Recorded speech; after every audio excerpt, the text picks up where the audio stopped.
All right, recapping week 11 of the NFL. I hit 3 for 3 last week, and I'm going to go over the games, those games that I make picks in, and just go over what I saw, what I think, and if what is next for these teams pretty much. So, the first pick that I had was Bears +3 at the Vikings. This was one, as I said before, when I announced my picks for week 11. I did not understand why the Bears were underdogs, especially by 3. That is quite the spread to have against the Vikings. The running backs actually had pretty good performance in this game, both on the Bears side and the Vikings side. There was a lot of pressure that both quarterbacks kind of dealt with. Caleb worked really well with the pressure from the Vikings defensive line. He got a lot of pressure. He had kind of like Mahomes moments where he shuffled in the pocket. He was feeling the pressure really well. He escaped. At times, he didn't think he would be able to escape. It was actually pretty good performance by Caleb, and that is something you want to see from Caleb going forward as your franchise quarterback if you're the Chicago Bears. Is he was present in the pocket. He felt pressure adequately well, I would say, during the entire game. And he used his athleticism to escape and ultimately make plays. Now, on the Vikings side, I can't really say the same for J.J. McCarthy. Both quarterbacks had a little bit of inaccuracy issues. Caleb overthrowing a few throws. J.J. McCarthy, same thing, wasn't really accurate with his throws, but that's just something you're going to get with these rookie quarterbacks. Again, I'm not going to go too hard on J.J. McCarthy here. This is technically his first year starting. I know his rookie year was last year, but he was hurt. JJ, the biggest thing for me when I watch JJ play is he needs to work on his temperament. He is a temperamental quarterback, and there is a big difference. There's a difference between being temperamental and being passionate. Baker Mayfield, passionate. You could see it on the field. When that passion oozes out on the screen, it's good for him. It's good for the team. It gets him going. It gets his teammates going. When you see that from Baker Mayfield, you know good things are going to happen because his heart is in the game. He's got this sort of aura and spirit around him where it's just pure passion from that side.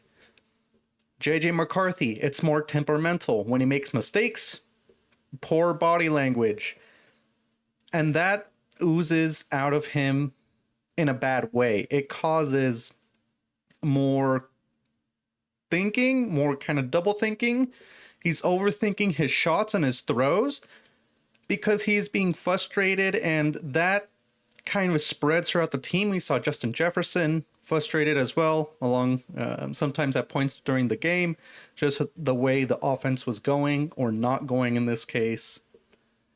Overall, I was actually quite surprised that there were a lot of drops this game. I don't know if it's because the weather is getting a little bit colder and receivers just need to work a little bit more in the colder weather.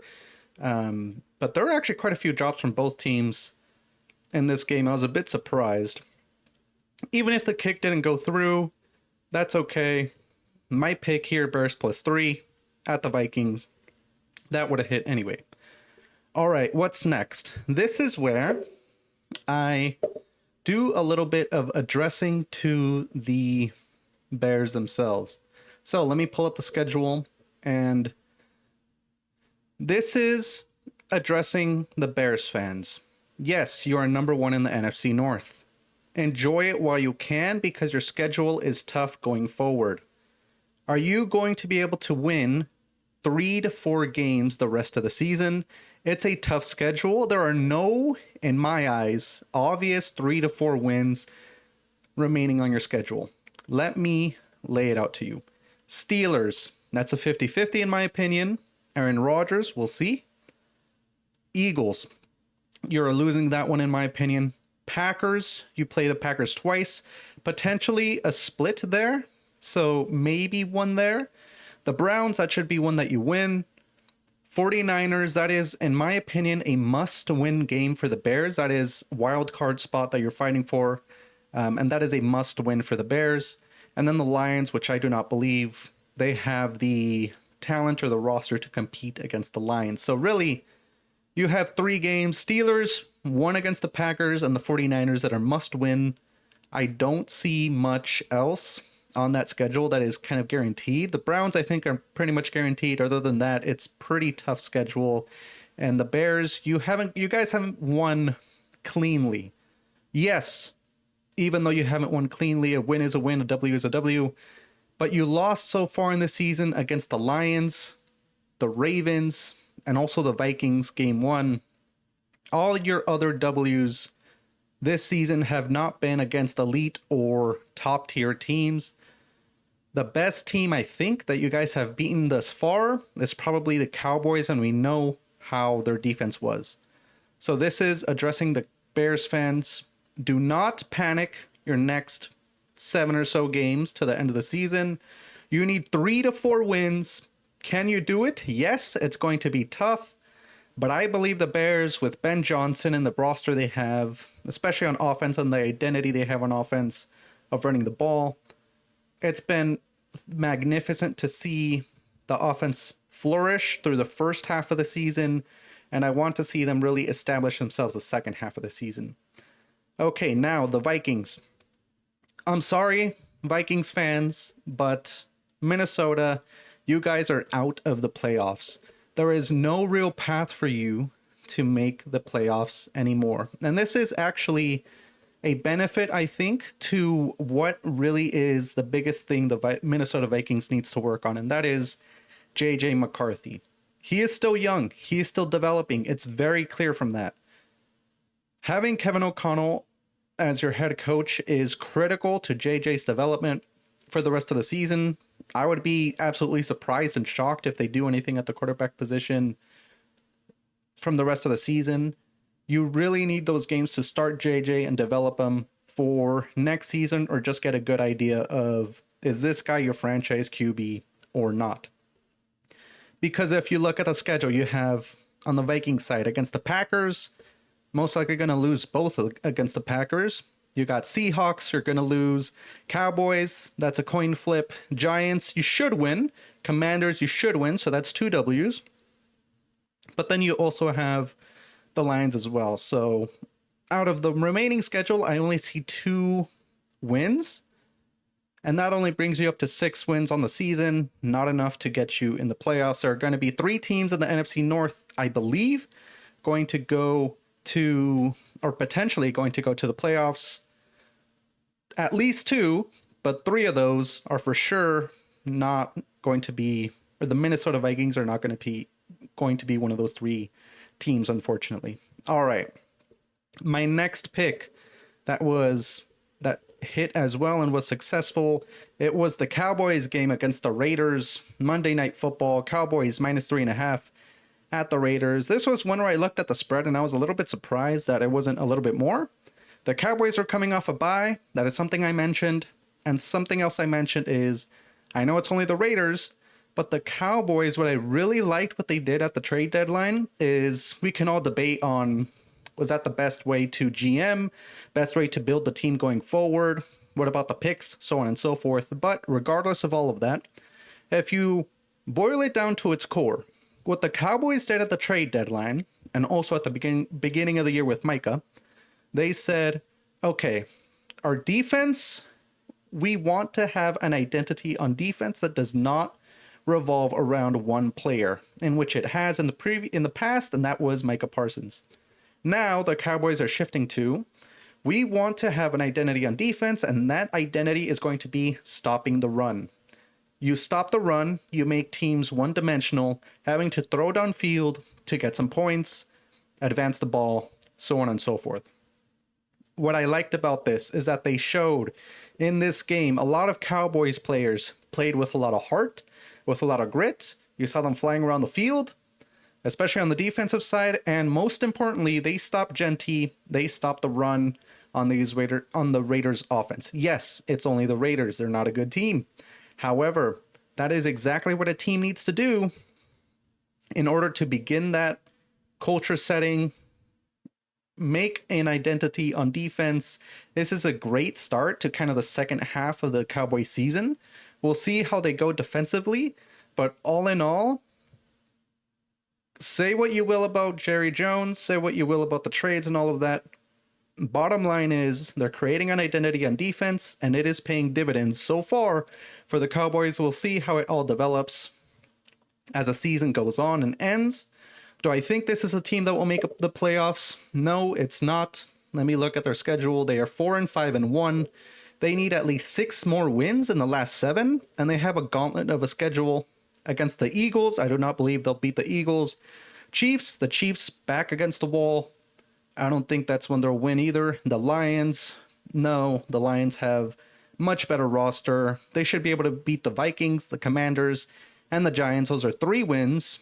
And then you have a toss-up, in my opinion, against the Chargers. So that is one where I do not think they'll make the playoffs this season, but you do have something to work towards. You are working towards from a coaching perspective, from a player perspective. And even if you are a team that doesn't make the playoffs, what the Cowboys have an advantage in is creating that identity to kind of tell the team and tell their players, this is who we are, this is who we're going to be, and this is what we're working towards. That is the biggest thing the Cowboys have going for them defensively, and that was bolstered by the moves that they made at the trade deadline, and even though it was unpopular, the trading of Micah Parsons at the beginning of the season. The Raiders, on their side, this was a terrible game for them. Defensively, secondary was nowhere. Offensively, it was a nightmare. Weren't able to run the ball. They tried play action. You could really tell that those Raider teams, they want their identity to be play action, but it's not something they are good at. Why? Because they can't run the ball because of their bad O-line. In my opinion, the biggest thing the Raiders need to do, forget the playoffs, they're not making it, obviously.